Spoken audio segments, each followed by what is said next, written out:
हज़रात मोहतरम, दुनिया में कुरान पाक अल्लाह रब्बुल आलमीन की वाहिद किताब है कि जिसकी तिलावत करने पे इसके एक एक हरफ पे बंदे को 10-10 नेकियां मिलती हैं। ये मेरी बात है, मैं अपने पास से कर रहा हूँ?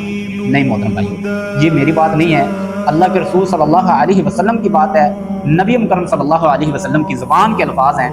हज़रत अब्दुल्लाह बिन मसऊद रज़ी अल्लाह तआला अन्हु बयान करते हैं कि अल्लाह के रसूल सल्लल्लाहु अलैहि वसल्लम ने फरमाया, मन क़रअ हरफन मिन किताबिल्लाहि फलहु बिही हसनतुन वल हसनतु बिअश्रि अमसालिहा।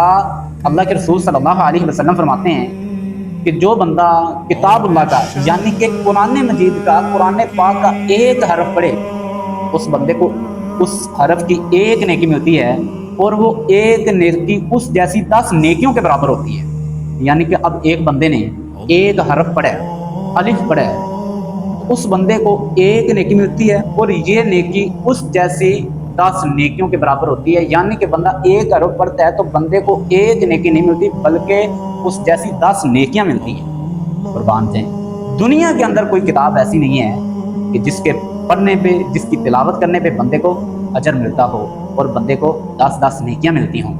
फिर यही बात नहीं है, अल्लाह के रसूल सल्लल्लाहु अलैहि वसल्लम फरमाते हैं, ला अक़ूलु अलिफ लाम मीम।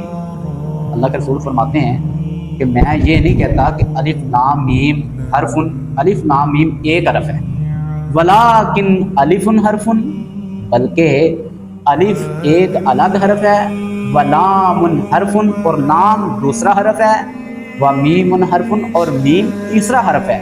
यानी कि अलिफ लाम मीम के अंदर टोटल 3 हरफ हैं और बंदा जो पढ़ता है अलिफ लाम मीम, उसको कितनी नेकियां मिलती हैं? उसको 3 नेकियां नहीं मिलती बल्कि अलिफ लाम मीम पढ़ने वाले बंदे को 30 नेकियां मिलती हैं। कुर्बान जाएं, यानी कि कुरान पाक की तिलावत है कितनी फजीलत की हामिल है।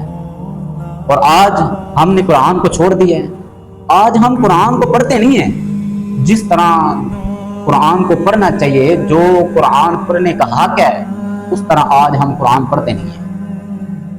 यानी कि कुरान का हक तो ये है ना, अल्लाह रब्बुल आलमीन फरमाते हैं, वरत्तिलिल कुरान तरतीला, और कुरान को खूब ठहर ठहर के पढ़ो।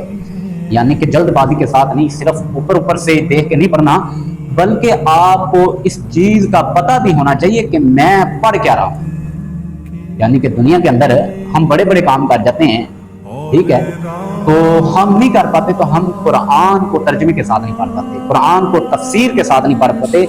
हम कुरान तो पढ़ते हैं लेकिन हमें ये पता नहीं होता कि हम पढ़ क्या रहे हैं। देखे ना, एक बंदे की 60-70 साल जिंदगी है और उस जिंदगी के अंदर उसने बड़े बड़े काम किए हैं, लेकिन उस बंदे को कुरान के तर्जुमे का नहीं पता, उस बंदे को कुरान के मतलब का नहीं पता, उसको कुरान की तफसीर नहीं आती, जबकि उसकी ज़िंदगी कितनी है, 70-80 साल है, 80-90 साल उसकी उम्र हो गई है, अब वो दुनिया से जाने वाला है, लेकिन जिस मकसद के लिए ये बंदा दुनिया के अंदर आया था, उस मकसद का उसको पता नहीं है।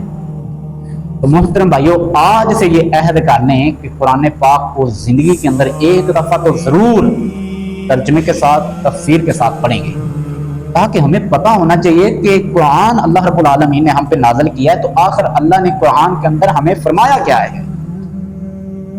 अल्लाह रब्बुल आलमीन कुरान के अंदर हमें हुक्म क्या फरमा रहे हैं। मोहतरम भाइयों, अल्लाह रब्बुल आलमीन से दुआ है कि अल्लाह हमें हक बात समझने की तौफीक अता फरमाए। व आखिरु दअवाना अल्हम्दुलिल्लाहि रब्बिल आलमीन।